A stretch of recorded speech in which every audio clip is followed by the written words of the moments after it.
তোমাদের জন্য রমজানের রোজা ফরজ করা হয়েছে। প্রথমে ডাকলেন হে মুমিন, মুমিন বলে বন্ধুসুলভ আচরণ করলেন আমার আল্লাহ। কি বন্ধু? সমস্ত মুমিন আল্লাহর বন্ধু। জমিনে মুমিন ছাড়া আল্লাহর বন্ধু আর কেউ নাই। তো বন্ধু কেমনে? বন্ধু হওয়ার কয়েকটা লাইন আছে। যেমন কারো কাজ যদি এক হয় তাহলে এর সাথে বন্ধু হয়, মিতা হয়। নামে নামে মিললেও কি হয়? তোমার নাম কি আব্দুর রহমান? আমার নামও আব্দুর রহমান। তাহলে তুমি আমার মিতা, আমি তোমার মিতা। আল্লাহর একটা গুণবাচক নাম হলো মুমিন। দুনিয়ার বান্দাদের মধ্যে যারা মুমিন, আল্লাহ বলেন আমার গুণবাচক নাম তোমাদের নাম যেহেতু এক, তোমরা আমার বন্ধু, আমি আল্লাহ তোমার বন্ধু। আগে বন্ধু বানায় লইছেন, আল্লাহ আমাকে বন্ধু বলে স্বীকার করছেন। এবার আপনাদের বন্ধু আল্লাহকে নিবেন কিনা এটা হলো সিদ্ধান্তের বিষয়। যদি কেন আমি আল্লাহর সাথে বন্ধুত্ব করতে চাই না, তাহলে সেই সুযোগও আছে। যেমন ফেরাউন বলেছিল, হে আল্লাহ, আমি আখিরাত চাই না, দুনিয়া চাই, আমাকে দুনিয়া দাও, আখিরাত লাগবে না। আল্লাহর ওয়াদা কোরআনে, মান কানা ইউরিদুল আজিলাতা আজ্জালনা লাহু ফিহা মা নাশাউ লিমান নুরিদ সুম্মা জাআলনা লাহু জাহান্নাম ইয়াসলাহা মাযমুমান মাদহুরা। আল্লাহ বলেন যারা দুনিয়া চায় আমি তাদেরকে দ্রুত দুনিয়া দিয়ে দেই, কিন্তু পরিণাম ফলে তার জন্য জাহান্নাম। কিন্তু যারা দুনিয়া চায় দেই, কিন্তু দুনিয়া তারা পায় না। সারা দুনিয়ায় খোঁজ দিয়ে দেখো, যারা দুনিয়া দুনিয়া দুনিয়া দুনিয়া করে, জিকির করে, নামাজেও দুনিয়া, ঘুমাইতে গেলেও দুনিয়া, মসজিদে ঢুকেও দুনিয়া। এই দুনিয়ার পেছনে যারা দৌড়ায় দুইটা জিনিস চায়, এক চায় সম্মান আর এক চায় শান্তি। এই দুই জিনিস চায় দুনিয়াওয়ালারা। টাকার পেছনে দৌড়ায়, এই দুই জিনিস চায়। ক্ষমতার পেছনে দৌড়ায়, এই দুই জিনিসের জন্য সম্মান আর কি, কথা বলতে হবে, শান্তি। কিন্তু আল্লাহর জাতের কসম, একটা দুনিয়াদারেও শান্তিতেও নাই, কোনো সম্মানেও নাই। ওই সম্মান দিয়া লাভ কি? একবার ফুলের মালা, ফাইনালে জুতার মালা। ওই সম্মানের কোনো দাম আছে? টাকা দিয়ে সম্মান কিনলে জুতা আসবেই। আর আমার আল্লাহ সম্মান যাদেরকে দিবেন, এই সম্মান যারা পাবে এরা দুনিয়ায়ও বাদশাহ, পরকালেও বাদশাহ।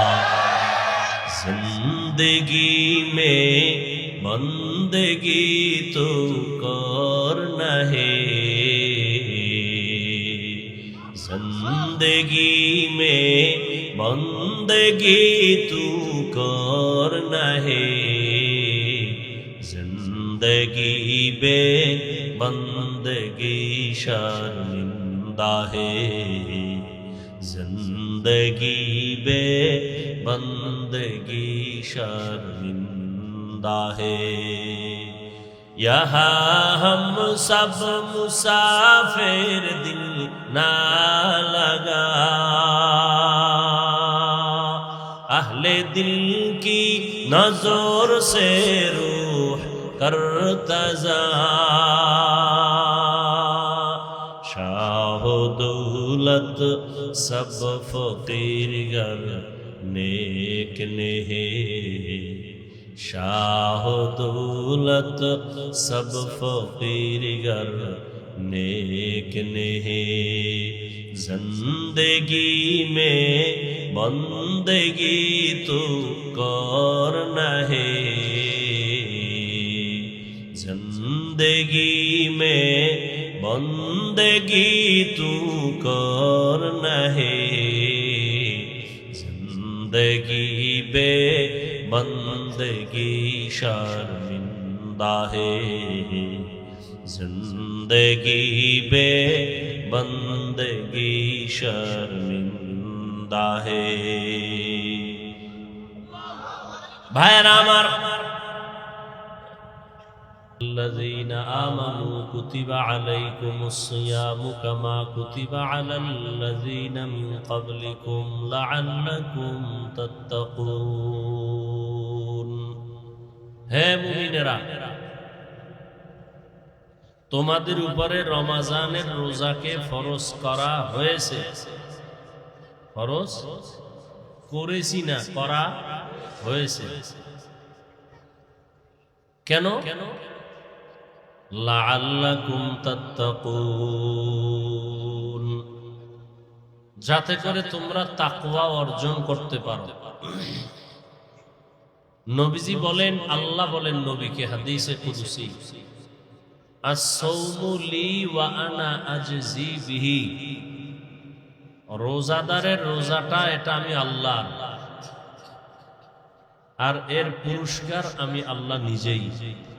আল্লাহ বলেন, হে নবী আপনি রোজাদারকে বলে দেন রোজা আমি আল্লাহ, আর এই পুরস্কার রোজাদারের আমি আল্লাহ নিজেই। তরজমা বললাম, এবার সংক্ষেপ কিছু ব্যাখ্যা শুনে। রমজান বড় দামি একটা মাস। নবীজি বলেন রজব, এখন চলে শাবান, এর আগেরটা গেছে কি রজব। নবীজি বলেন রজব আল্লাহর মাস, শাবান আমার মাস, রমজান আমার উম্মতের মাস। নবীজি রজব আসলেই দোয়া শুরু করতেন, আল্লাহুম্মা বারিক লানা ফি রজবা ওয়া শাবান ওয়া বাল্লিগনা রমাযান। আল্লাহুম্মা বারিক লানা ফি রজবা ওয়া শাবান ওয়া বাল্লিগনা রমাযান। আয় আল্লাহ, রজবে আমাকে বরকত দান করেন, শাবানে বরকত দান করেন, শাবানে বরকত দান করেন, রমজান পর্যন্ত পৌঁছাইয়া দেন। খুব খেয়াল করিয়েন, রজবে বরকত দান করেন, শাবানে বরকত দান করেন, রমজানে তো বরকত আরো বেশি, আরো বেশি না? কিন্তু নবী বলেন না রমজানে বরকত দান করেন, রজবে বরকত দান করেন, শাবানেও বরকত দান করেন, রমজানে বরকত দান করেন, কথাটা বলেন নাই। কি বলছেন? রমজান পর্যন্ত পৌঁছাইয়া দেন। তো রমজানের বরকত চাইলেন না কেন? এক নাম্বার কারণ, রমজান এমন বরকতের মাস, আমি হাওয়ায় বরকত চাই না, ওই রমজান পর্যন্ত পৌঁছায় দেন যে আমি মরলেও যেন দুনিয়া থেকে গেলেও যেন রমজানে বিদায় হয়ে যাই। রমজান এত বেশি বরকত, আমি আল্লাহর নবী এগুলো কাজ কইরা কইরা সে বরকত নিতে চাই। আমার হায়াতটা কম থাকলে বাড়াইয়া রমজান পর্যন্ত পৌঁছাইয়া দেন। যারা দুনিয়া দুনিয়া চায়, এরা দুনিয়ার দুই জিনিসের একটাও পায় না, সম্মানও নাই, শান্তিও নাই। 10 তলা বিল্ডিং করে লাভ কি যদি বিল্ডিং থেকে জঙ্গলে ঘুমাইতে হয়? ব্যাংকে কোটি কোটি টাকা রেখে লাভ কি যদি টাকা বংশের কেউ খেতে না পারে? এর চেয়ে খেরের ঘরে একটা রুম নিয়ে আলু ভর্তা দিয়ে খাইয়ে ঘুমানো অনেক শান্তি। সম্মান নাই, শান্তিও। এক তো বাইরের জ্বালা, ভিতরের জ্বালা, মামলা হামলার ভয়, আবার ওদিক দিয়ে বিবি নিয়ে শান্তি নাই, সন্তান নিয়ে শান্তি নাই। আর যারা নবীর আদর্শ নিয়ে আছে, এদের সম্মানও আছে, শান্তিও। যদিও টাকা নাই, পয়সা নাই, বাড়ি নাই, গাড়ি নাই, তবে কোনো ঝামেলা নাই, পেরেশানি নাই। 5 বেলার নামাজ পড়ে দৈনন্দিন যা কামাই করে তা নিয়ে পরিবার সন্তান নিয়ে মোটামুটি তার জীবন চলে, মামলারও ভয় নাই, হামলারও কোনো ভয় নাই। এ সম্মান কে দান করেন? আল্লাহ তাআলা বলেন, ও মুমিন, আমি তোমাদের বন্ধু বলে স্বীকার করে নিলাম। তোমরা আমাকে বন্ধু যদি বানাও তাহলে কথা চলবে। আমি আপনাদের মোহাব্বতের নজরে বন্ধু বলে ডাকলাম, আপনারাও যদি বন্ধু বলিয়া স্বীকার করেন তো কথা বলতে মজা হবে। এই মিয়া এক হাতে তালি বাজেনি? আপনি একজনের কইলেন আমি তোমাকে ভালোবাসি, হে কয় আমি তোমারে বাসি না, তাহলে আর বাঁশি বাজবে? দুই হাত ছাড়া তালি যেমন বাজে না, বাতাস ছাড়া পানি যেমন নড়ে না, ঠিক প্রত্যেকটা কাজের মধ্যে দুই দিকের নেগেটিভ পজিটিভ যদি এক জায়গায় না সংযোগ লাগানো হয় তো বাতি জ্বলবে না। আল্লাহ বলেন, তোমাদের আমি বন্ধু বলে স্বীকার করে নিলাম, তোমরাও যদি আমাকে বন্ধু বলে স্বীকার করো, এবার তোমাদের সাথে আমার কথা শুরু। বন্ধুরে অনেক কিছু বলা যায় যেটা স্বাভাবিক অন্যকে বলা যায় না। বন্ধু সুলভ আচরণ। আল্লাহ এবার বলেন, ও মুমিন বন্ধুরা, তোমাদের উপর একটা কাজ দেওয়া হয়েছে, করবানি দিয়েছি বাই ফোর্স অর্ডার, না অর্ডার না, মোহাব্বতের আওয়াজ। তোমাকে একটা জিনিস দেওয়া হয়েছে, তুমি রাখবানি। মোহাব্বতের সাথে বলা। মুমিন কয় হ্যাঁ রাখবো, হ্যাঁ রাখবো। বলে কেমন কাজ? মারাত্মক কঠিন। কারে কেমন কঠিন? যেই কাজটা তোর বাপ দাদা 14 পুরুষ যারা তারাও করেছে। কো আমার বাপ দাদাই যদি করে তা তেমন কঠিন না, হেরা পারলে আমিও কি। এবার আল্লাহ কয়, যেই কাজটা তোমারে দিলাম, রমজান মাস যখন আসবে তখন তুমি রোজা রাখবা। আবার এটা তোমার উপর চাপ না, এর পুরস্কার কিন্তু কঠিন। নামাজের পুরস্কার, রোজার পুরস্কার ভিন্ন। একজনে নামাজ পড়ে, পুরস্কারটা আমি অন্য মাধ্যমে দিয়ে দিলাম, আমল নামায় লিখে দাও, ফেরেশতারা দিয়া দাও। একজনে যাকাত দেয়, পুরস্কার আমি মাধ্যমে দিলাম। একজনে হজে যায়, পুরস্কার মাধ্যমে দিলাম। কিন্তু রোজাটা যদি রাখো, এর পুরস্কার দিতে কোনো মাধ্যম নাই। আমি আল্লাহ হাসরের ময়দানে কোটি কোটি কোটি কোটি মানুষের সামনে আমি নিজে তোমার হাতে পুরস্কার দিব। আতিনা ফি দারে দুনিয়া না হাসান, আতিনা ফি দারে উকবা না হাসান, ইয়া গিয়াসাল মুস্তাগীসিন ইহদিনা ইফতিখারা বিল উলুমি ওয়াল দিন। এই ছোট ছোট বাচ্চাগুলো কি বুঝে? হ্যাঁ, খানাও নাই, ঘুমও নাই, চুপচাপ। মাশাআল্লাহ, আল্লাহ প্রত্যেকটা শিশুকে ভবিষ্যৎ জীবনে উজ্জ্বল নক্ষত্র বানায়। এরা কি বুঝে? আর আপনারা বুঝাও, ওই মসজিদের মধ্যে একটা গরু দৌড় দিয়ে ঢুকে গেছে। ঢোকার পরে মুয়াজ্জিন বা খাদেম বেত লয়ে দিছে বাড়ি। গরুর মালিক তুমি গরুটারে বাড়ি দিলে, এটা কিছু বুঝে? ও না বুঝে ঢুকছে। আমি তো বুঝি, এই জন্য ঢুকি না। দেখো না, গরুটা না বুঝে ঢুকে গেছে।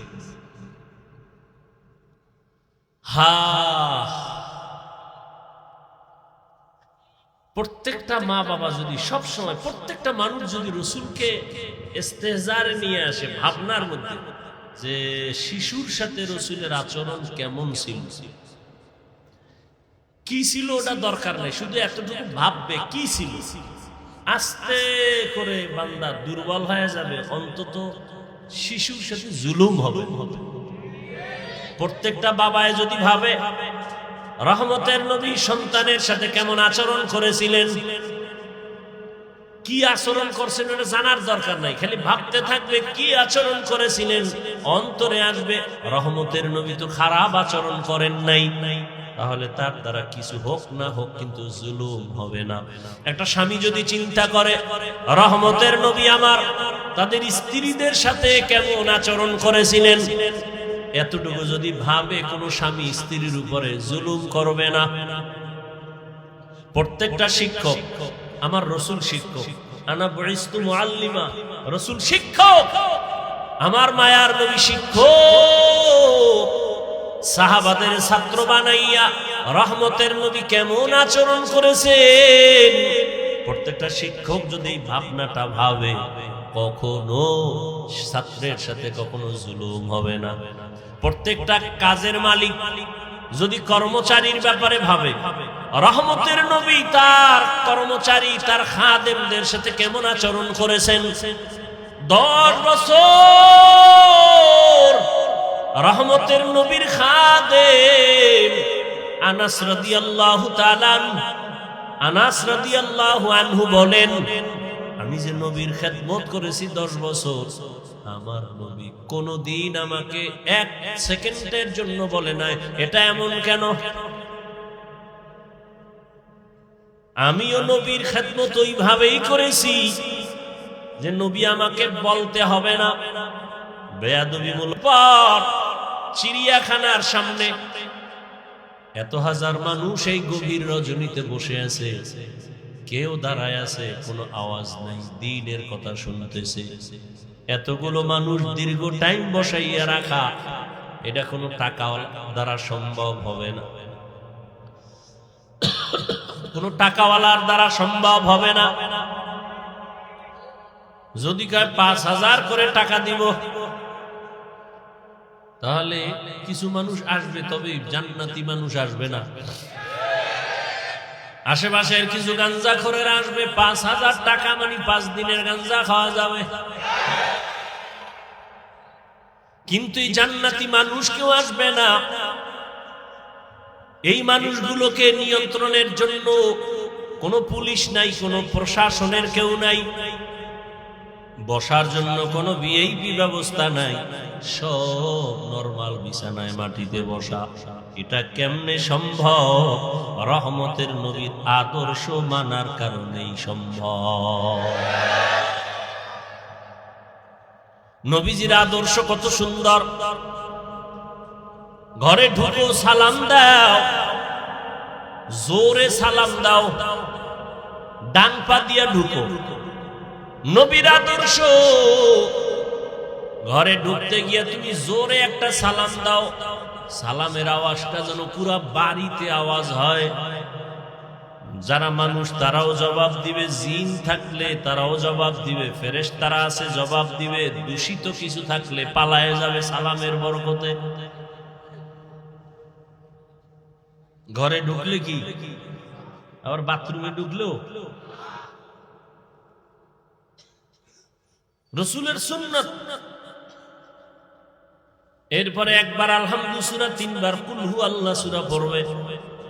আল্লাহ রসুল বলেন পুরা বাড়ির মধ্যে রিজিকের বরকত নাজিল হতে থাকবে। তো রমজানের মাস বড় বরকতের মাস, এটা 3 ভাগে ভাগ করা। রহমতের 10 দিন, মাগফিরাতের 10 দিন, নাজাতের 10 দিন। এই বরকতের মাস আল্লাহ কেন দিয়েছেন? তাকওয়া অর্জন করার জন্য। তাকওয়া মানে আল্লাহর ভয়। আল্লাহর ভয় মানে কি? বলে আল্লাহর ভয়টা যার অন্তরে থাকবে ওই বান্দার নাম হবে মুত্তাকি। মুত্তাকিনদের জন্য বিনা হিসাবে জান্নাত। আল্লাহর ভয় যার অন্তরে থাকবে ওই বান্দা গুনাহ কখনো করবে না। আল্লাহর ভয় এমন এক দামি সম্পদ, এই ভয়টা অন্তরে জমা করাটা রোজার দ্বারা যেমন সহজ, অন্য আমলের দ্বারা সহজ না। যেমন রোজাদারকে দেখবেন সারাটা দিন রোজা রাখে, ক্লান্ত, ইফতারির আর আধা ঘন্টা সময় বাকি, তখন এমন ক্ষুধা লাগে পেটের ভেতরে, সামনে পানি তাই পাইলেই মনে হয় একটানে 3 লিটার থাকবে না। সামনে 10 জনের ইফতারি দেশে 10 প্লেটে, মনে মনে কে তো আমার একারই লাগবে, কি দিল। মনে মনে দোয়া ইউনুস করে 2 একজন উঠতে যাইতে তাহলে 2 প্লেট আমি ভাই। যদি বলা হয় এই রোজাদার, বুঝছি খুব ক্ষুধা, তুমি দরওয়াজা জানালা বন্ধ করে যাও, একটা রুমের মধ্যে ঢুকে তুমি পানি পান করো, একা একা, কেউ দেখবে না, কোন রোজাদার করবে নি। কেন? আল্লাহর ভয়। পানির মধ্যে ডুব দিয়ে গোসল করবে, কিন্তু এক ঢোক পানিও পান করবে না, এটাই আল্লাহর ভয়। সামনে খানাও রেডি, পেটেও ক্ষুধা, খায় না। খানাটা তো আর হারাম না, এই মুহূর্তে খায় না কেন? আল্লাহর ভয়। এই সাধনাটা বাকি 11 মাস রাখো। রোজার মাসে যেমন সাধনা করছো, ক্ষুধাও আছে, খানাও আছে, খাও না কেন? আল্লাহর আইনে জায়েজ নাই, ঠিক 11 মাস ওই আইনটা জারি রাখো।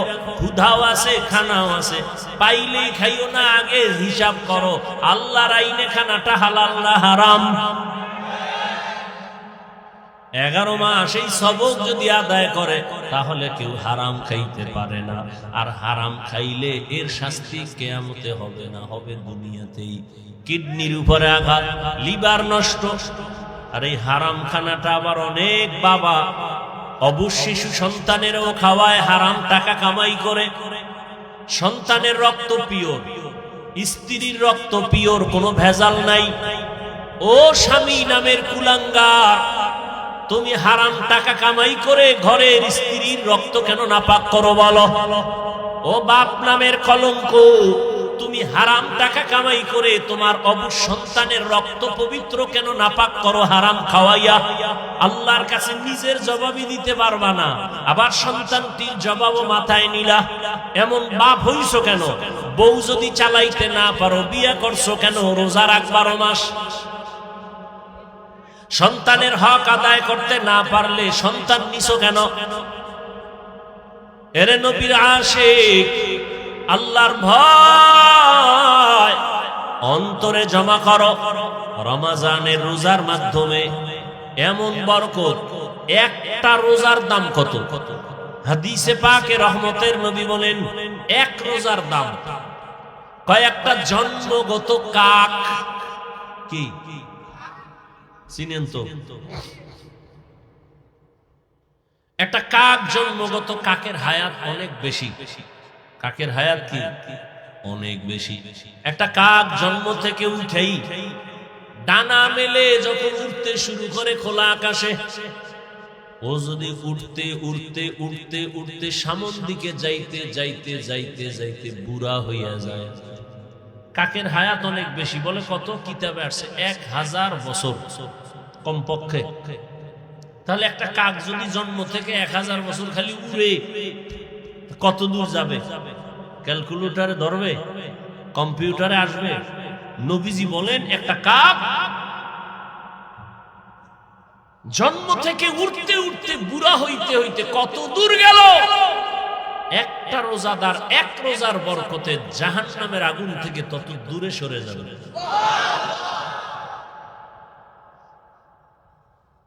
এজন্যই তো রহমতের নবী সারা রমজান আমলের উপরে জীবন কাটাইলেন। এই শাবানে নবী রোজা রাখছেন।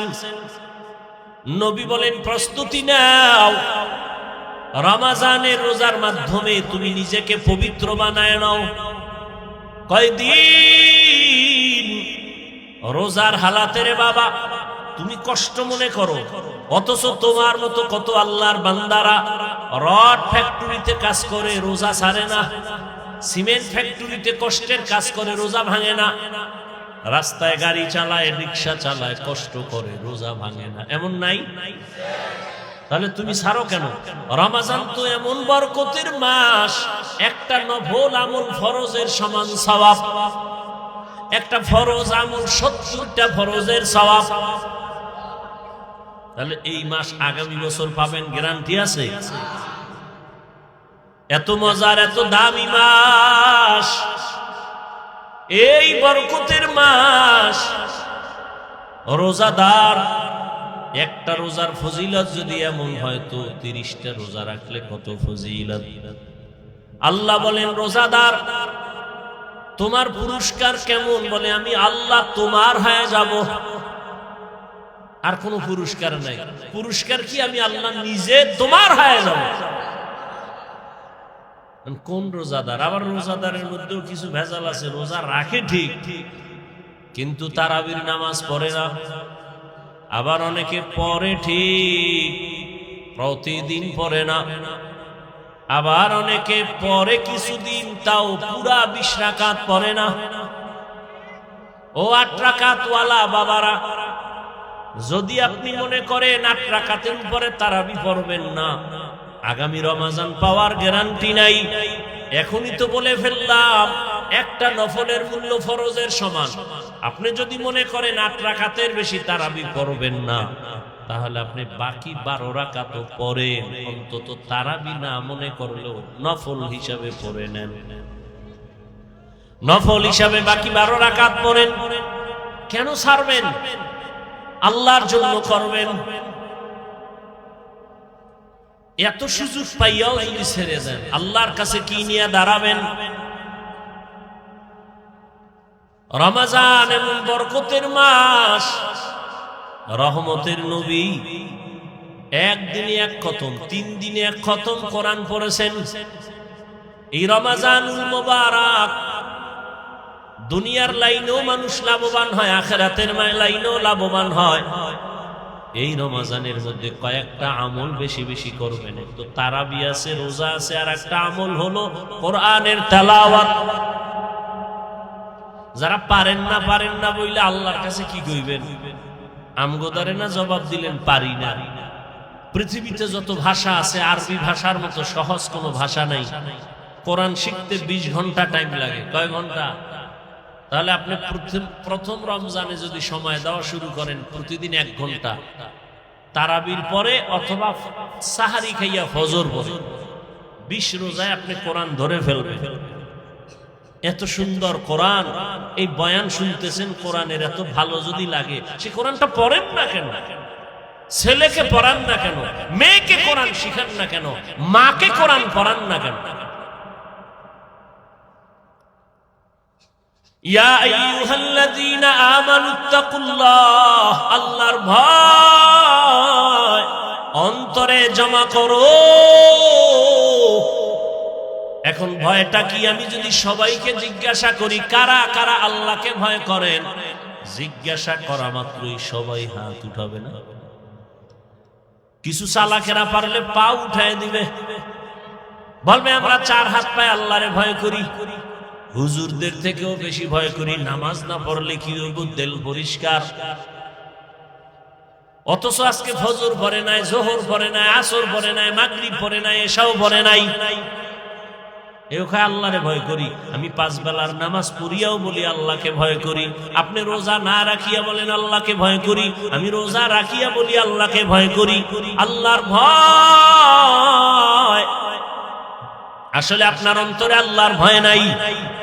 কারণ যে একজন সাপ ভয় পায়, সাপ, সে সাপ ধরবে? ওরে সাপ যেখানে থাকবে সেখানেও যাবে না। মাঝে মাঝে ঘুমের মধ্যে সাপ সাপ পায় চিল্লানি দেয়, ভয়। একটা সন্তান বাবাকে ভয় পায়, মাকে ভয় পায়, তার প্রমাণ মা বাবার সামনে অন্যায় করে না। একটা ছাত্র শিক্ষকের ভয় পায়, তার প্রমাণ ছাত্র শিক্ষকের সামনে অন্যায় করে না।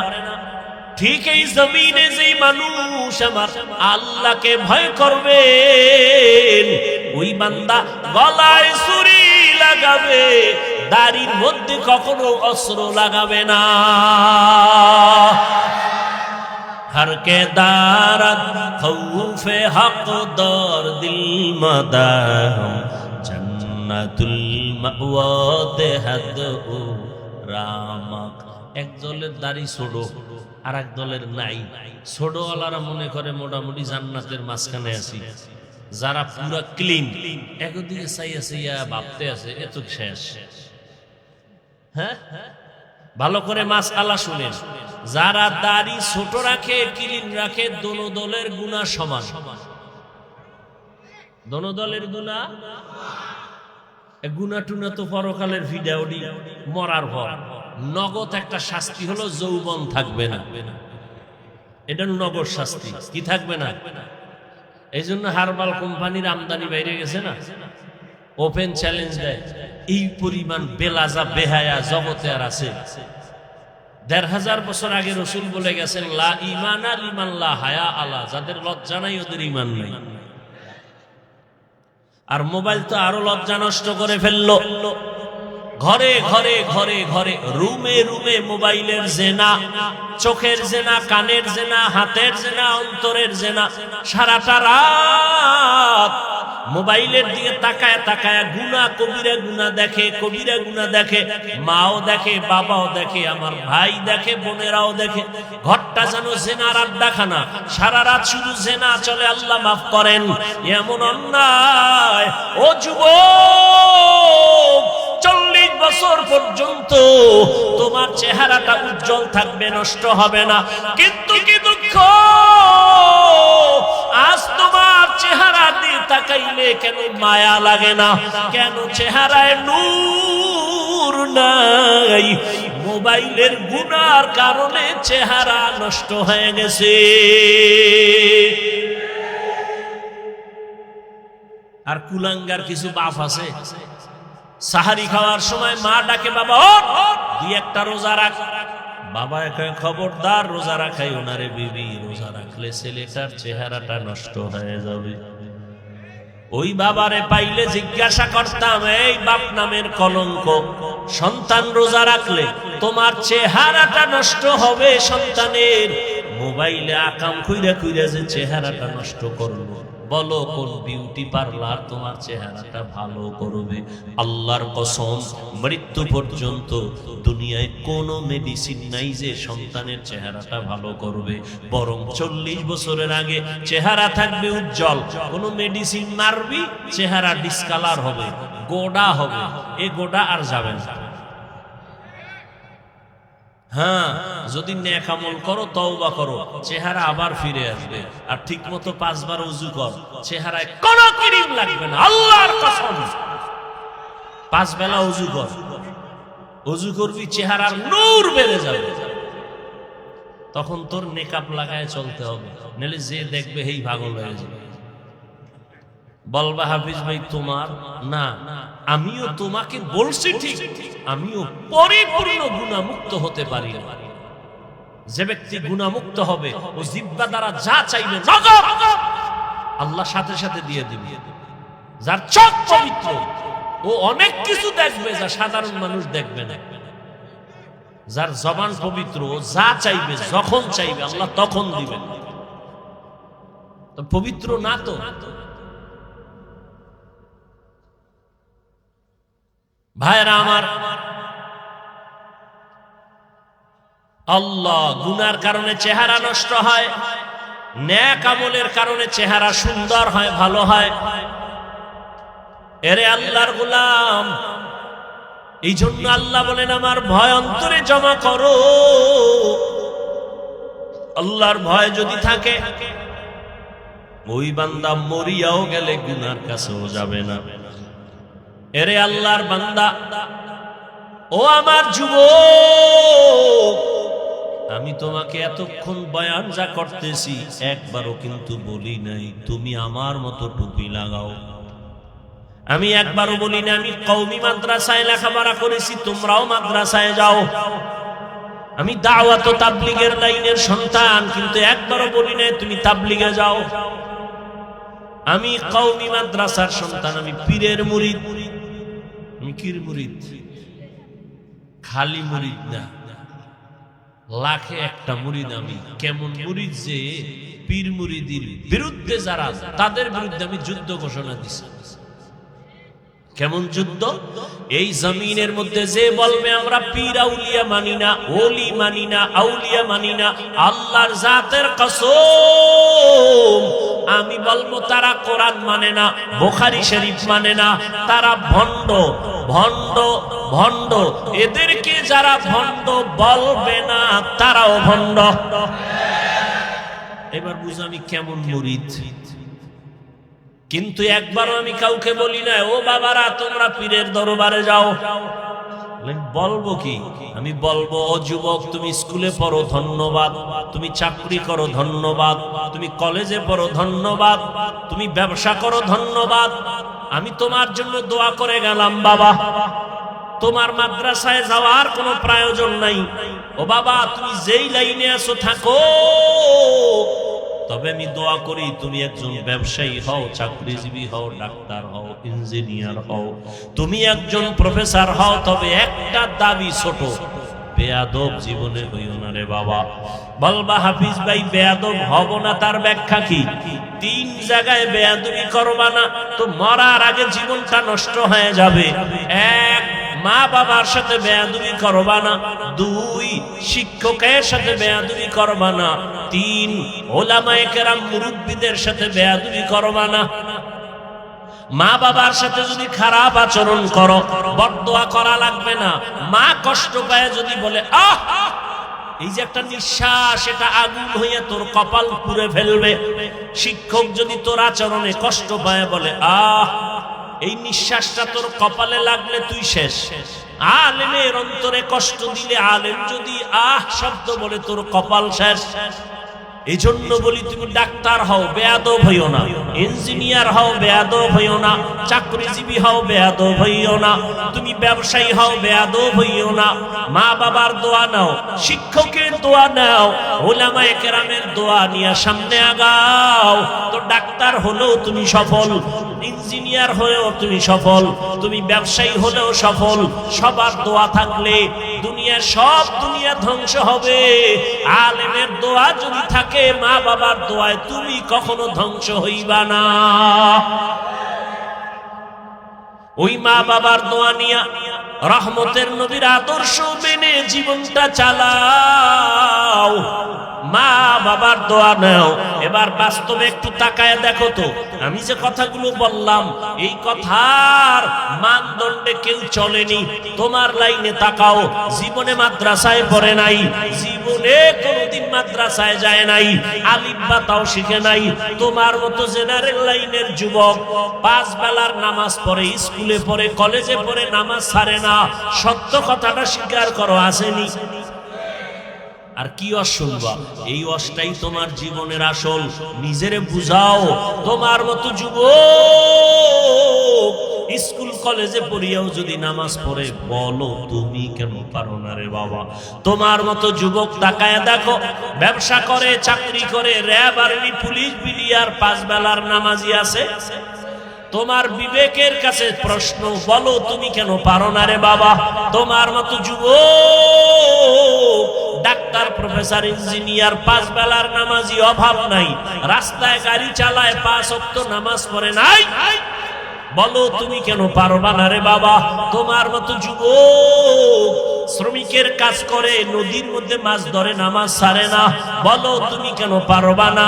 এরে পর্দার আড়ালের আম্মা জান, আল্লাহ আপনাকে অনেক সম্মান দান করেছেন, রহমতের নবী সম্মানিত করেছেন। এত সম্মান আল্লাহ ইসলামের দ্বারা, নবীর মাধ্যমে আল্লাহ এত সম্মান মাদেরকে দান করেছেন, দুনিয়ার কেউ দিতে পারে নাই। বরং দুনিয়াতে যারা দিব দিব বলে চাপাবাজি করে, ওরা সব নারীর বড় দুশমন। হিন্দু ধর্মে নারীর সম্মান বাড়াতে পারে নাই, খ্রিস্টান ধর্মে নারীর সম্মান বাড়াতে পারে নাই, ইহুদি ধর্মে নারীর সম্মান বাড়াতে পারে নাই। বরং সম্মানের নামে তারা নারীদেরকে করছে অপমান। একমাত্র ইসলাম নারীর সম্মান দিয়েছে, কিন্তু অনেকে বুঝে না। আর পুরুষের তুলনায় নারীদের জ্ঞান তো সৃষ্টিগতভাবে অর্ধেক। জন্মগতভাবে, সৃষ্টিগতভাবেই নারীর জ্ঞান পুরুষের তুলনায়। এরপর যদি নারী আবার বেগানার নজরের বরকত লাগায়, তাই তো আরো কমে। এরপরে যদি খায় হারাম, তো আরো কমে। এই মেধা দিয়া যদি চিন্তা করে, আল্লাহ নারীর উপরে ইনসাফ করে নাই, কয় কেমনে? বাবার সম্পদ ছেলে পাবে ডবল, মেয়ে পাবে সিঙ্গেল। আল্লাহ মেয়েদের কম দিলেন কেন? মেয়েদেরকে কম দিয়েও যে ছেলেদের বেশি দিয়েছেন, এই বুঝার মতো আম্মা জানের মেমোরির জিবি নাই। এই মিয়া 1 জিবি আর 4 জিবি সমান। আপনার জিবি 1, আপনি 4 জিবি লয়ে যদি ধাক্কা ধাক্কি করেন তা আপনারটা তো হ্যাং হয়ে যাবে।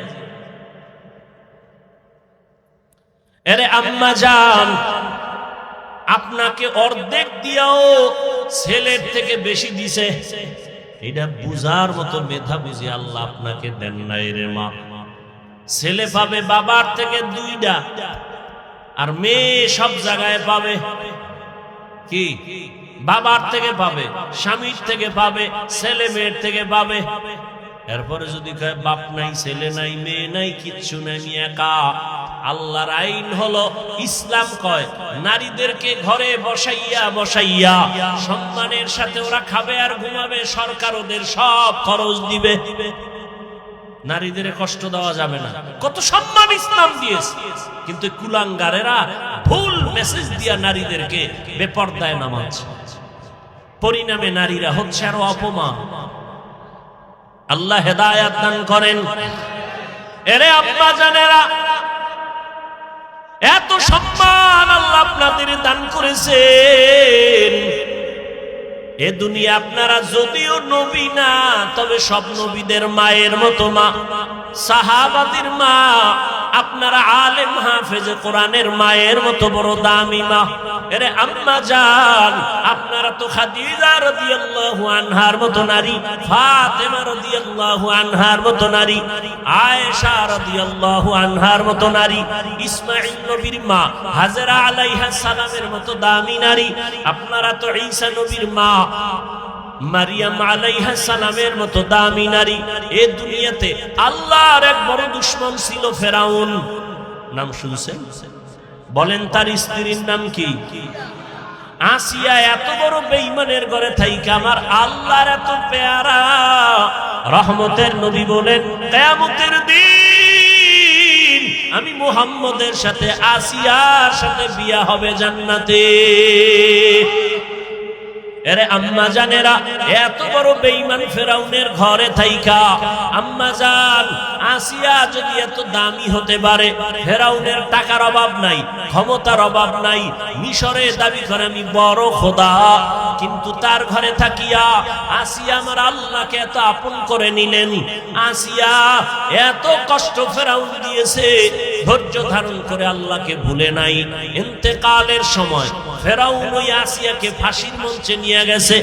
আসিয়া কাঁদতেছে, হঠাৎ করে আবার হাসতেছে। ফেরাউন কয়, কান্না বন্ধ করে হাসো কেন রে আসিয়া? কয় রে হে ফেরাউন, আমি তাকাইয়ে দেখি আল্লাহ পাক লক্ষ লক্ষ ফেরেশতা পাঠাইছে আমাকে স্বাগতম দিয়া জান্নাতে নেওয়ার জন্য। এবং আল্লাহ যেই জান্নাত আমি আসিয়াকে দিবেন, ওই জান্নাতের ছবি আমি এখন দেখতেছি তাকাইয়া। এত বড় বেঈমানের ঘরে থাকিয়া এই আসিয়া যদি আল্লাহর পেয়ারা হয়ে যেতে পারেন, এরে পর্দার আড়ালের আম্মা জান, এই দুনিয়াতে যত ভালো ভালো সন্তান আসছে আম্মা জান আপনাদের আদর্শের কারণে, দুনিয়ায় সব ভালো সন্তান মায়েদের অবদানের কারণে। ছোট একটা ঘটনা বলবো। মদিনাতুল মুনাওয়ারা থেকে আল্লাহর পেয়ারা এক গোলাম ভারতের জমিনে আসছেন কালেমার দাওয়াত দেওয়ার জন্য, যার নাম আপনারা জানেন, খাজা মুঈনুদ্দিন চিশতি আজমিরি রহমাতুল্লাহ আলাইহি। মদিনাতুল মুনাওয়ারা থেকে ভারতে ঘুরে ঘুরে ঘুরে ঘুরে কালেমার দাওয়াত দেয়। দিতে দিতে তার হাতে লক্ষ লক্ষ লক্ষ বিধর্মী কালেমা পড়ে মুসলমান হয়ে গেল। বলে কত লক্ষ? কেউ বলে 90 লক্ষ, কেউ বলে আরো বেশি। খাজা মুঈনুদ্দিন খুব খুশি। আম্মাজানের সামনে একদিন আনন্দিত হয়ে গেলেন। আম্মাজান বলে, মুঈনুদ্দিন এত আনন্দ কেন রে বাবা বলো? মুঈনুদ্দিন বলে, আম্মাজান খুশির খবর, ভারতের ভেতরে লক্ষ লক্ষ বিধর্মী আমি মঈনুদ্দিনের হাতে কালেমা পড়েছে। আম্মা জান বলে, এই মঈনুদ্দিন, এটা তোমার বাহাদুরি না, আমি মায়ের অবদান। কার অবদান? খাজা মঈনুদ্দিন বলে, মা তোমার কি অবদান একটু বলো। আম্মা জান বলে, ও মঈনুদ্দিন, তুই আমার গর্বে যখন আসছিস, আল্লাহর কসম, তুই আমার গর্বে আসা পরে আমি এক রাতও ঘুমাইতাম না। আমি গভীর রাতে সিজদায় পড়ে আল্লাহর আদালতে কান্না করতাম আর বলতাম, হে মালিকের সন্তানটাকে তুমি ওলি হিসাবে কবুল করে নাও। আমি এভাবে কান্না করে করে যখন তুই দুনিয়াতে আসছো, এই মঈনুদ্দিন, আমি মা তোকে যতদিন আমি দুধ পান করাইছি, আল্লাহর কসম, আমি যতদিন তোকে দুধ পান করাইছি, আমি মা এক ফোঁটা দুধও বিনা ওযুতে তোর মুখে দেই নাই। এমন মা সারা দুনিয়ায় পাওয়া বড় কঠিন, বাংলাদেশ বাদ দেন। এমন মা, যেই মা বিনা ওযুতে বাচ্চাকে দুধ দেয় না, এমন বাচ্চা তো জগৎ শ্রেষ্ঠ আল্লাহর ওলি হবে। কিন্তু খাজা মঈনুদ্দিনের ভক্তদের উপায় কি? এরা যে বয়ে বয়ে খালি গাঞ্জাই খায়, একটার চেহারার মধ্যে মদিনার কোনো নিদর্শন নেই। এরা সব মঈনুদ্দিনের ভণ্ড ভক্ত, আমরা আসল ভক্ত। কি খাজা মঈনুদ্দিনের মা কত ধন্য মা! খাজা মঈনুদ্দিন চিশতি আজমিরি 5 ওয়াক্ত নামাজ পড়েন নাই। সন্দেহ? মাঝে মাঝে বিড়ি টিড়ি খেয়েছেন, দাড়ি ছিল না। হ্যাঁ, আপনারা কি ভক্ত হইলেন? এই ভক্ত হয়ে কি নাজাত পাওয়া যাবে? কোনদিন পাওয়া যাবে না। এখনো সময় আছে, তওবা করেন। কয়দিন আর দুনিয়ার বাহাদুরি করবেন? চোখের সামনে আপন আপন সব চলে যাইতেছে। বিশেষ করে আমার যুবক, ইদানিং কালে যুবকের মরণের লাশ আর লাশ, করোনায় যুবকের লাশ, ছাত্র জনতার আন্দোলনে যুবকের লাশ, ডেঙ্গুর মহামারীতে যুবকের লাশ, ঘুমের বিছানায় যুবকের লাশ, গাড়ির নিচে পানির মধ্যে যুবকের লাশ। ও আল্লাহর বান্দারা, এখনো সময় আছে, তওবা করে নাও। ও পর্দার আড়ালের আম্মা জান, আপনার মতো কত মা এখনো আছে বেপরদায় চলে না, নামাজ ছাড়ে না, মোবাইলে সময় নষ্ট করে না, স্বামীর মাল খেয়ানত করে না। আপনারা কেন পারেন না? একটা সন্তানকে আদর্শ সন্তান বানাবেন, একটা সন্তানকে আদর্শ ডাক্তার বানাবেন, আদর্শবান চাকরিজীবী বানাবেন, আদর্শবান একজন ব্যবসায়ী বানাবেন। সন্তান ডাক্তার হইয়াও আপনার জন্য দোয়া করতে ভুলবে না। এরে আম্মা জান, ও বোনেরা, আপনার মতো কত মা বোন এখনো পর্দা করে নামাজ পড়ে আল্লাহর ভয় অন্তরে জমা করিয়া রমজান সামনে তওবা করে ফেলেন। আর বেপরদায় চলবেন না, আর নামাজ ছাড়বেন না। মা বাবার দোয়া নিয়া স্বামীর মাল হেফাজত করবেন। স্বামীর মাল এটা আপনারই মাল, স্বামীর মনে করে খেয়ানত করবেন না। মোবাইলে সময় নষ্ট করবেন না। ও বৃদ্ধ বাবাজিরা, আপনার মতো কত বুড়ারা মসজিদে গিয়া নামাজ আদায় করে, বলেন আপনি কেন পারেন না? ও আমার কলিজার যুবক, এখনো সময় আছে, তওবা করো, অন্তরকে বুঝাও। মনে জীবনে কত মন গড়া ভাবে চলছো, মনের চাহিদা মিটাইয়া গুনাহ করেছো। মনে চাইছে নামাজ পড়বা না, পড়ো নাই। মনে চেয়েছে পার্কে যাবা, দৌড়ায় গেছো। মনে চাইছে দাড়ি কাটবা, কেটে ফেলেছো। এখন আল্লাহর ভয় নিয়ে তওবা করো। মনে মনে আল্লাহকে বলো, হে আল্লাহ, জীবনে তো গুনাহ কম করি নাই, আজকে থেকে তওবা করে নিলাম।